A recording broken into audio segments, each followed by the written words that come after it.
Pakinggan natin itong balitang ito, ang kabang-kaba na mga takot na takot talaga naman sa pagtakbo ni Pastor Apollo Quiboloy sa Senado. Kasi nga daw, kapag nanalo si Pastor Quiboloy, magkakaroon siya ng immunity. Nako. O di inamin nyo na talagang tinatrabaho nyo yung tao. O sige, tingnan natin. Dante, paano magiging hamon ang pagtakbo ni Quiboloy? Magandang gabi, Monica. Sinabi ni Department of Justice o DOJ Assistant Secretary Miko Clavano. Asik na pala siya. Hindi na pala siya spokesperson, asset na siya.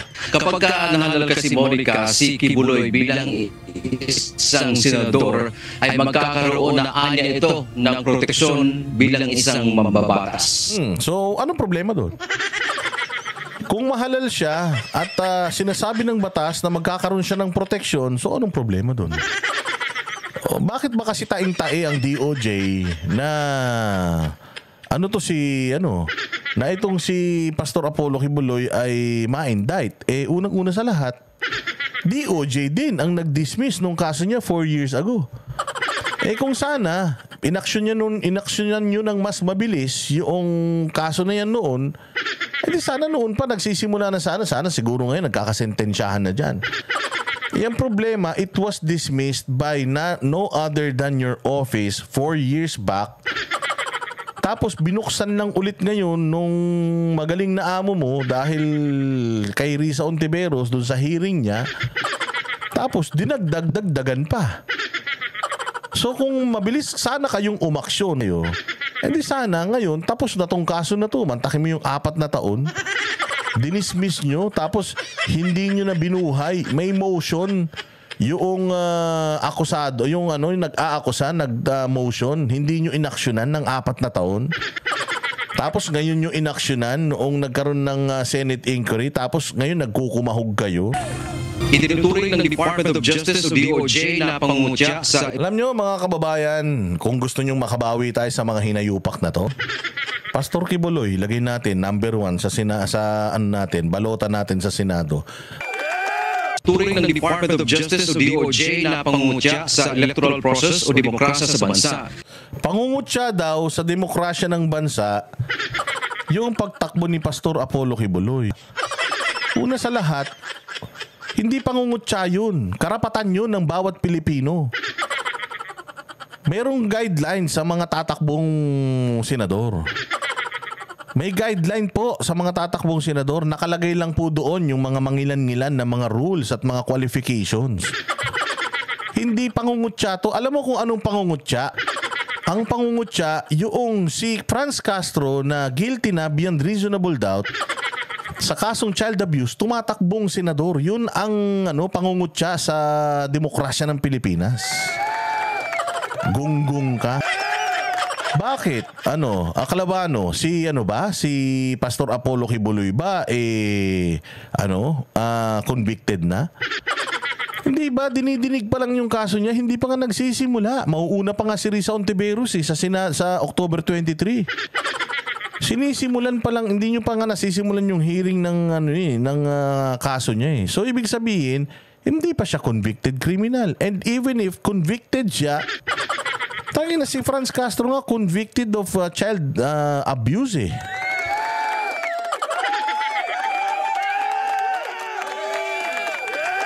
Qualified pong tumakbo si Pastor Apollo Quiboloy, kaya nga tinanggap ng COMELEC yung kanyang aplikasyon. Ibig sabihin, naaayon sa batas. Karapatan niya yun. Ba't mo sinasabing mockery ng demokrasya sa Pilipinas? Yung tanga, that's exactly how democracy works.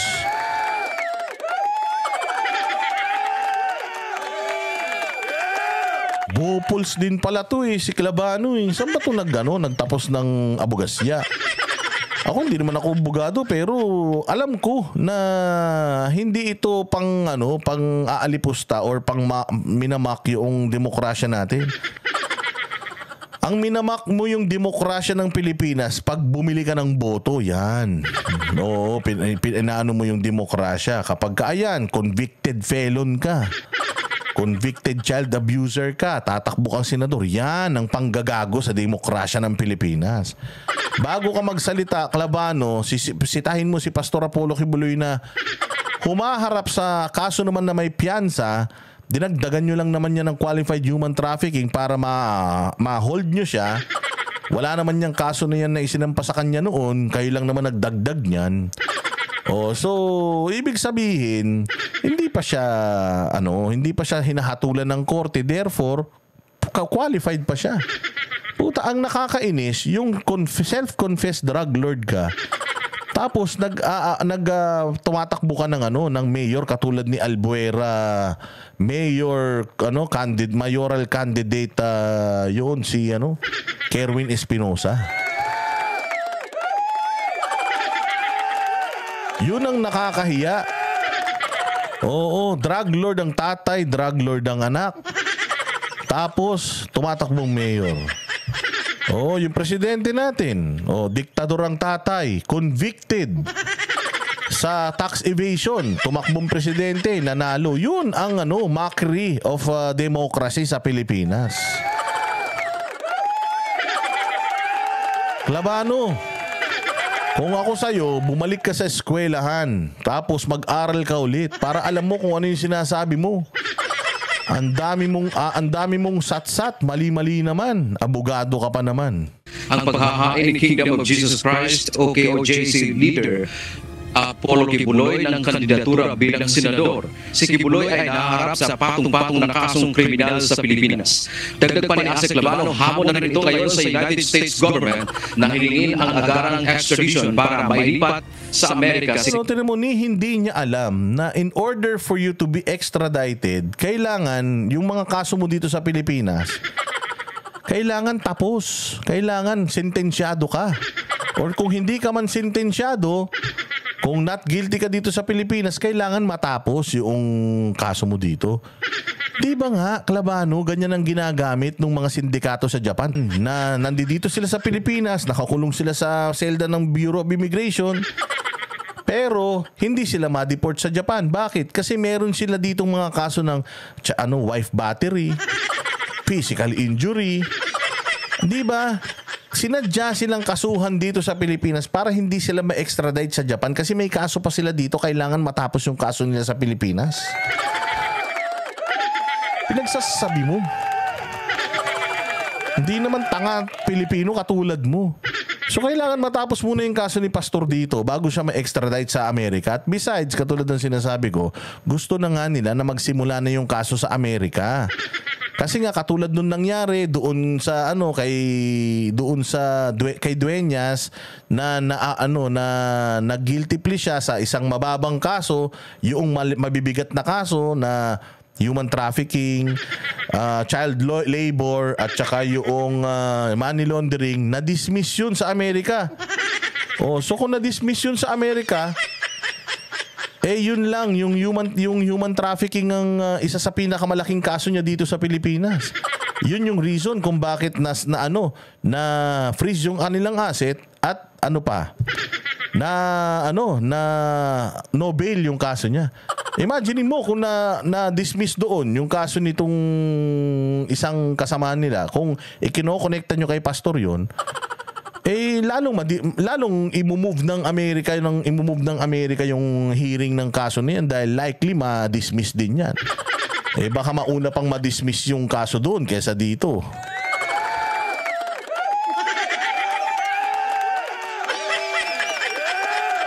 Diba? Meron pa nga meron nga senador ngayon convicted din sa paglalagay . Yun. Talaga to si Klabano. Ano sinasabi? Kibuloy.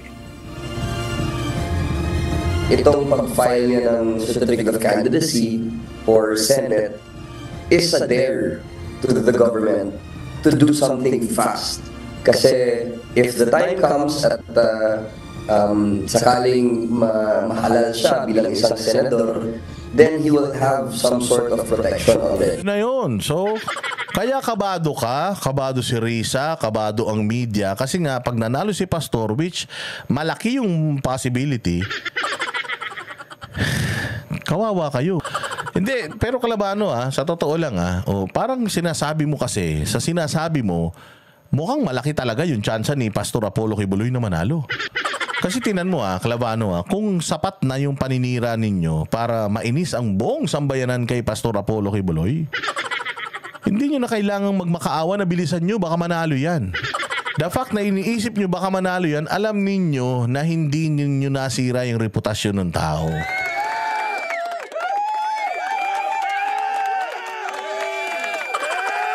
Di ba? Tama, mali. Tama, mali. Tama yun. Kasi kaya nga kabang-kaba kayo Kasi nga alam ninyo na may posibilidad na manalo.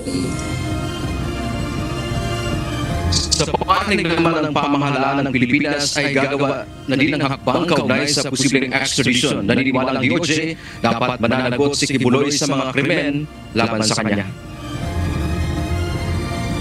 Hindi naman po pwedeng maging senador ang isang accused. Nanggaling yan na hindi pwedeng maging senador ang isang accused. Gago ka ba? Si si Franz Castro nga magsisenador child abuser. Hindi lang talaga nagrereklamo yung mga tao. Kasi alam naman ng tao na hindi mananalo. Kaya pinababayaan na lang nila kasi hindi mananalo.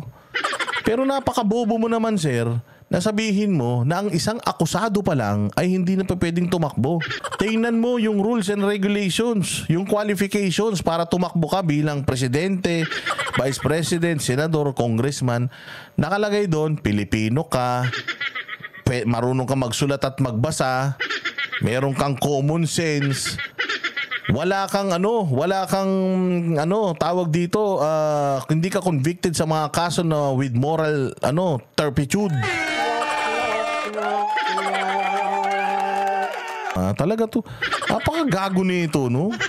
Yung Kalabano na to, kaya tinatawag kang utoy Mas inisip mo pang magpakinis ng mukha at saka mag-eyeliner kaysa dapat nga humihingi kami sa iyo ng advice na legal. Dapat tama yung binibigay mo advice Tangina, saan ka makakita hindi ka pwedeng maging senador nang ikaw ay isang akusado? Gago.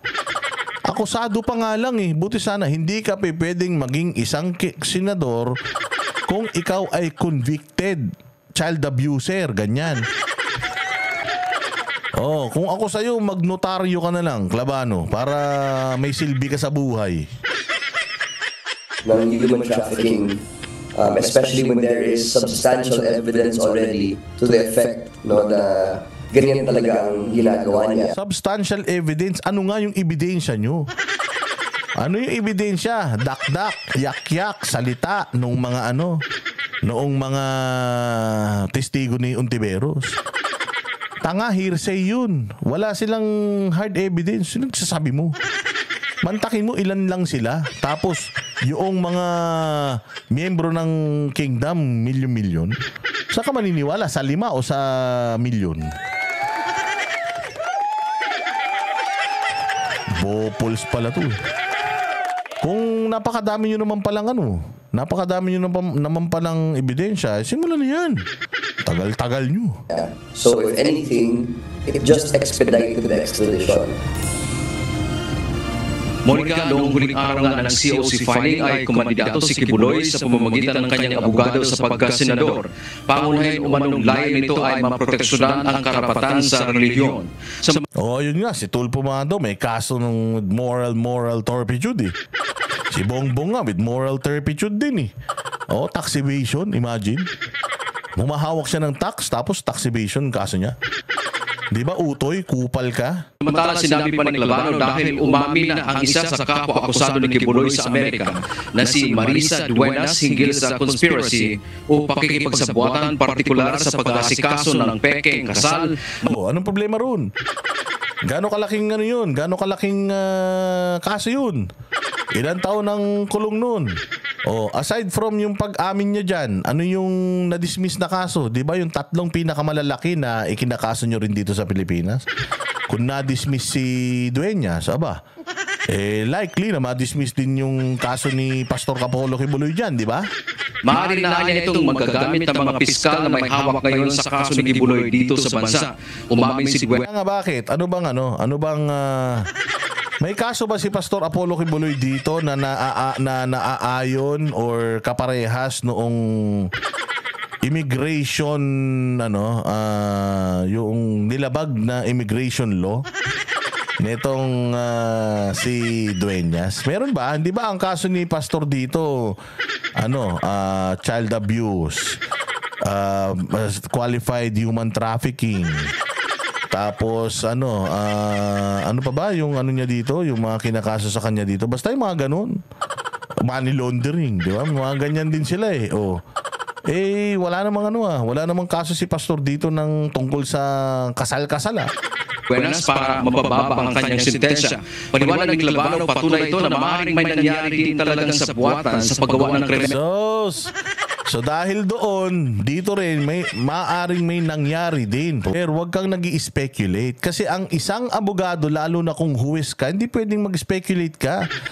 Kailangan magbabase ka dun sa mga bigat ng ebidensya. Kung mas mabigat yung ebidensya that can implicate itong si Pastor Kibuloy ay involved talaga sa mga ganitong gawain, ayun, ma-convict siya according dun sa bigat noong mga ebidensya laban sa kanya. Hindi pwede, Kilabano, na malamang sa malamang na ginagawa nila doon, malamang sa malamang dito, hindi pwedeng malamang sa malamang. Hindi pwedeng malamang sa alamang. Kailangan, Kilabano, matibay ang ebidensya mo. Ikaw na nagsabi kanina na napakarami yung mga matitibay na ebidensya. Bakit gagamitin mo pa yung kaso sa Amerika? Una na sa lahat, wala namang connect yun dito sa Pilipinas. Unless talagang merong mga foreign entity talaga na nagpe-pressure sa inyo dito sa Pilipinas to implicate itong si Pastor Apollo Kibuloy. Kaya lang, bilisan nyo kasi sa May 16, senador na yan. Dito sa bansa, tulad ng mga nakahain ngayon laban sa religious leader, gaya ng qualified human trafficking, sexual abuse, at child abuse. Lahat yan na-dismiss doon sa Amerika. Then it lends credibility to the theory of our prosecutors that indeed a crime Theory of our prosecutors. It was dismissed by your prosecutors in Davao. Tigilan mo nga ako. You know for a fact that these cases are politically motivated. Pero nasa korte na yan. Kayang-kaya na ni Dean Torion. Was committed in conspiracy with the rest of those co-accused. Kaya this is a welcome development for the Philippine government, but there needs to be steps taken for us to introduce that evidence. Monica, nilinaw din naman ng DOJ na sa ngayon ay wala pa namang natanggap ang pamahalaan ng Pilipinas na extradition request mula sa Amerika laban kay Kibuloy. At kung sakasakali mang magkakaroon na ng formal na hiling, nauna nang sinabi kaya nga ayaw ng Kaya nga ayaw ng Amerika ng extradition. Kung talagang alam nila na mako-convict nila ito si Pastor Kibuloy, noon pa nila in-extradite yan. Pero the fact nga na gusto nila is rendition, gusto nila extraordinary rendition, ibig sabihin wala silang matibay na ebidensya. Kaya gusto na lang nila si Pastor Kibuloy likidahin, patayin, para tapos na kaso. Para hindi tayo mapahiya. Pahiyang-pahiya kaya sila dyan sa pag-dismiss ng kaso ni Dueñas. Nakakahiya yun. Oo, parang umamin ka na lang sa 4 na yan na kaso kung alin yung gusto mong aminin para matapos na. Amin ka na lang sa isa para ma-dismiss na lahat ng kaso mo kasi it was offered to Pastor Apollo Kibuloy before. Na lahat ng kaso, umamin lang daw siya sa isa. At i-dismiss na nila lahat. Inofera na siya doon. Sabi niya, no. Wala akong ginawang kasalanan sa mga yan. Kaya iset natin yung hearing. Hanggang ngayon, tingnan mo, hindi pa nasiset yung hearing. Tingnan ninyo, pakinggan ninyo si Pastor Panelo. Tungkol dyan sa hearing. Ito, alam nito yung kaso kasi ultimo, siya mismo nagpupunta sa Amerika para i-meet yung mga lawyers ni Pastor Apollo Kibuloy doon. Tingnan nyo yung istorya na to para maniwala kayo. Una, patagal ko na akong sinabi yan na yung kaso ni Pastor Apollo Kibuloy ay walang kapatay-patayan at nakikita natin yan sa kalakaran na halos 5 taon na hindi nila sinusulong, hindi nila tinutuloy ang trial. Sapagkat wala nga silang ebidensya, kaya pinipilipin lang nila, panay-postpone sila, ulit-ulit ng postponement. At pinapabayaan lang nila na yung kanyang warrant of arrest ay manatili. Kaya ever since, sinasabi ko na walang patayan ng pakalo na it cannot proceed with trial. Kasi ang mga abogado, pag wala kang ebidensya, talagang gagawin mo, patatagalin mo, tagahanap ka na ng ebidensya. Correct. Yan ang nangyayari. Gets nyo. Klabano, gets mo. Yung kaso na yan ni Pastor Apollo Kibuloy sa Amerika, ang tagal-tagal na niyan. Hanggang ngayon, di pa nag-hearing. Bakit? Kasi nga, wala silang ebidensya. Kailangan nilang maghanap pa ng ebidensya bago magsimula yung hearing. Kasi kung magsisimula yung hearing nang wala silang ebidensya, madidismiss yung kaso. Pag nadismiss yung kaso, edi kahiya-hiya sila. Mantakin mo, Pilipino. Akala kasi nila, hindi kaya ni Pastor Apollo Kibuloy magbayad ng abogado. Putya, gulat na gulat sila. Ang tindi ni Pastor Apollo Kibuloy, yung mga pinagkukuha niyang abogado ang lulupit. Kaya gulat na gulat sila. Akala nila, katulad lang si Pastor Apollo Kibuloy nung mga pinaglalaruan nila ng mga kinakasukasuhan nila na mga Pilipino doon sa Amerika na susuko na lang. Hindi, si Pastor hindi. Magtitinda kaming biskotso para may pambayad akong abogado. Nek-nek nyo, hindi nyo ako mahihiya.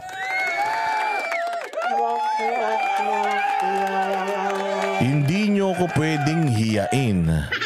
Hindi nyo ako madudungisan ng pagkatao ko. Ilalaban ko. Akala ka talaga nila, hindi lalaban si Pastor Apollo Kibuloy. Lumaban, nagbabayad ng mga abogado. Yung mga abogado niya ang gagaling. Nakakmantakin mo, nako, ang dami kong mga gustong sabihin tungkol sa kaso, kailang bawal eh. Pero isa na doon yung matagal na po si Pastor na pinapaamin sa kahit isa lang, yung pinakamagaan. Aminin lang niya para lang at least makasuhan siya at ma-indict siya ng Amerika. Ayaw nila mapahiya eh. Sabi ni Pastor, no. No, I will fight until the last my last breath. Ayun. Hanggang ngayon yung Amerika, sabi nga nung mga abogado ni Pastor Kibuloy, sila Attorney Green, sabi, I am waiting for our day in the court because we will crush them. Napakadaming mga ebidensyang hawak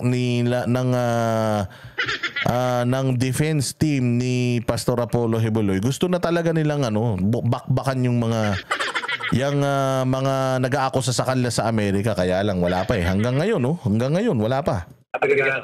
Number 2, medyo malabo lang yung report. Kasi sinasabi na nagkaroon ng plea bargaining. Alam niyo, pag sinabing plea bargaining, ibig sabihin, ang isang akusado ay may aaminin isang krimen kapalit nung iba pang mga krimen. Ang nangyari dito, merong krimen siyang inamin at tinanggal sa kanya yung laundering, yung human trafficking, at yung forced labor. Ang tanong ko, kasi hindi, kahit yung abogado nagsasalita wala po ang sinasabi. Sinasabi niya na umamin na mali yung kasal. Bakit? Bakit mali ang kasal? Ano bang kalakaran na ginawa ng KOJC na mali? Kailangan maniwanagan natin doon. At saka yung plea bargaining only validates yung aking teorya na wala silang ebidensya. Exactamente. Sinabi ko na yan sa inyo noon. Sinabi ko na yan sa inyo before na if ako ang korte, ako ang defense, ay hindi pala, ako ang kumbaga nagdidemanda, kung alam ko na puta malakas ang ebidensya ko laban sa'yo, durug ka sa akin. Bakit ako makikipag-deal sa'yo? Kung alam kong kaya kitang i-indict sa lahat ng mga kaso na yan. The fact na nakipag-bargain or nakipag-deal yung kabilang kampo sa'yo, it means wala silang ebidensyang hawak sa'yo. They are just saving face kasi nga kung madidismiss lahat ng kaso mo, pwede ka nilang balikan.